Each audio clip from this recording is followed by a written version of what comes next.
విభజన హామీలో ఉన్నటువంటి వేరు పోలవరాన్ని ఎప్పుడు కంప్లీట్ చేస్తారన్నది మీరు చెప్పవలసి ఉంది.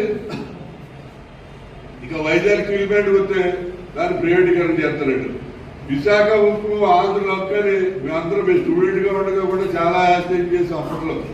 మరి చేసిన యాజిటేషన్ లో 33 మంది నాకు తెలిసి విశాఖ ఉక్కు ఆంధ్ర లొక్క అని చెప్పి చచ్చిపోయిన వాళ్ళు 33 దగ్గర 33 మంది ఉన్నారు.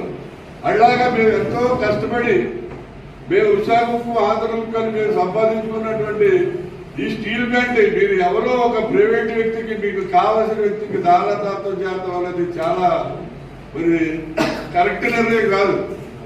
మీరు ఒక విషయం ఆలోచించాలి. ప్రాణత్యాగం చేసి సంపాదించినటువంటి మా స్టీల్ ప్లాంట్ మీరు ఎవరికో దారదత్తం చేసి ఇచ్చేస్తానంటే ఇక్కడ ఆంధ్ర ప్రజలంతా బూతులు కూడా మాట్లాడవలసి వస్తుంది. అంటే అమాయకులు ఇంకా కాదు. మీరు ఆ విషయాన్ని దృష్టిలో పెట్టుకుని పోలవరం మన విశాఖ స్టీల్ ప్లాంట్ ని మేము ప్రైవేటీకరణ చేయమనే విషయాన్ని కూడా మీరు రేపు మీటింగ్ లో అనౌన్స్ చేయవలసిన అవసరం కూడా ఉంది. అలాగే విభజన హామీలు అనేకమైనటువంటి విభజన హామీలు ఇచ్చారు. మీరు ఏ హామీలు కూడా సక్రమంగా అమలు చేయలేదు. ఇంకా ఆశ్చర్యకరమైన విషయం ఏంటంటే ప్రధానమంత్రి కాకముందు మీరు నల్లధనం బ్లాక్ మనీ ఎక్కడ ఈ స్విట్జర్లాండ్ స్విస్ బ్యాంకుల్లో ఇండియాకి సంబంధించిన బ్లాక్ మనీ లక్షల కోట్లు ఉంది.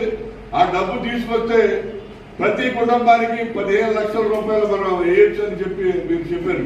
స్వయంగా మీరే చెప్పారు. మరి 10 సంవత్సరాలు అయింది. మీరు డబ్బు తెచ్చారో లేదో తెలియదు కానీ అప్పుడు 10 సంవత్సరాల క్రితం 15 లక్షలు వేసి ఉంటే ఇవాళ 10 సంవత్సరాలు అయిన తర్వాత అది 30 లక్షలు. మరి మా రాష్ట్ర ప్రజలందరూ కూడా అకోరు పక్షంలో ఎదురు చూస్తున్నారు. మీరు అకౌంట్ లో 30 లక్షలు ఎప్పుడు వేస్తారా, 30 లక్షలు ఎప్పుడు వస్తుందా అని రోజు అకౌంట్ చూసుకుంటారు. 30 లక్షలు 30,000 కూడా ఈవేళ వరకు వేసిన పరిస్థితి లేదు. అలాగే ఈ రాష్ట్రంలో ఉన్నటువంటి ముస్లిం మైనారిటీస్ కానివ్వండి, క్రిస్టియన్ మైనారిటీస్ కానివ్వండి, మీరు భారతదేశాన్ని ఒక హిందూ దేశంగా మారుతారంటారు. వీళ్ళందరూ కూడా చాలా భయపడిపోతున్నారు.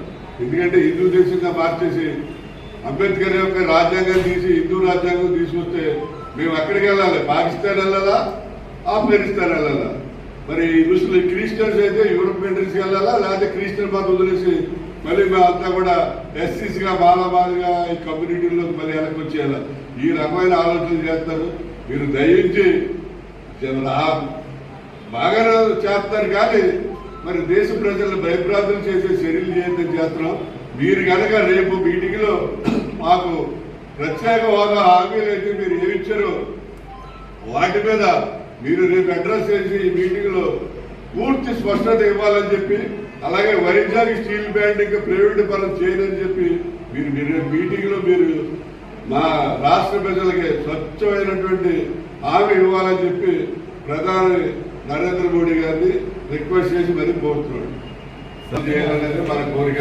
అలాగే ముస్లింలు వెళ్ళి క్రిస్టియన్ మైనారిటీస్ ని భయప్రాంతం చేయాలని చెప్పి రిక్వెస్ట్ చేసి కోరుతున్నాం. ఎందుకంటే ఎప్పటి నుంచో అందరం కలిసి ఉంటున్నాం. వీళ్ళు ఆఫ్ఘనిస్తాన్ వెళ్తారా, పాకిస్తాన్ వెళ్తారంటే ఎక్కడికి వెళ్తారు? ముస్లింస్ క్రిస్టియన్స్ అందరూ మళ్ళీ మీరు వెనక్కి వచ్చేస్తారా, మాలామారి కమ్యూనిటీలోకి వచ్చేస్తారా, అది ఎవరికి వెళ్ళిపోతారంటే ఎక్కడికి వెళ్తారు? అవన్నీ కూడా అసమంజసమైనవి.